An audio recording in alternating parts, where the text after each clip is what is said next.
आजकाल वैयक्तिक कर्ज मिळवणं इतकं सोपं झालंय की मोबाईलच्या एका क्लिकवरती पैसे थेट तुमच्या खात्यामध्ये जमा होतात। पण ही सोपी वाटणारी प्रक्रिया तुम्हाला महागात पडू शकते।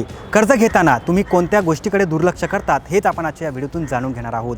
नमस्कार, मी सलमान शेख आणि आपण पाहताय एबीपी माझा। बऱ्याचदा आपला अकाउंट ज्या बँकेमध्ये असतो आपण त्याच बँकेला कर्ज मागतो, पण थांबा, कारण प्रत्येक बँकेचा व्याजदर हा वेगळा असतो। केवळ 1% फरक सुद्धा तुमच्या खिशावरती मोठा परिणाम करू शकतो।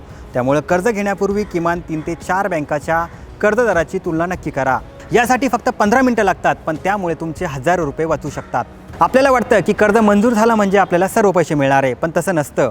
प्रोसेसिंग फी, डॉक्युमेंट चार्जेस आणि GST कापूनच पैसे हातात येतात। उदाहरणार्थ 2% प्रोसेसिंग फी असेल तर तुमच्या 3 लाखाच्या कर्जातून आधीच 6,000 रुपयापेक्षा जास्त पैसे कापले जाणार आहे।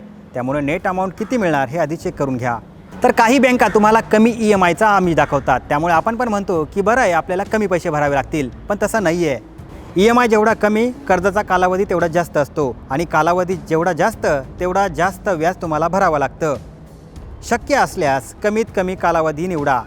बँकेच्या ॲपवरती आपल्याला प्री अप्रूव्हची ऑफर दिसली की आपण लगेच क्लिक करतो आणि लोन घेऊन टाकतो, पण गरज नसताना कर्ज घेणं हे सर्वात मोठी चूक आहे। पण हे कर्ज अनसेक्युर्ड असतं, म्हणजे याचा व्याजदर इतर कर्जाच्या तुलनेत खूप जास्त असतो।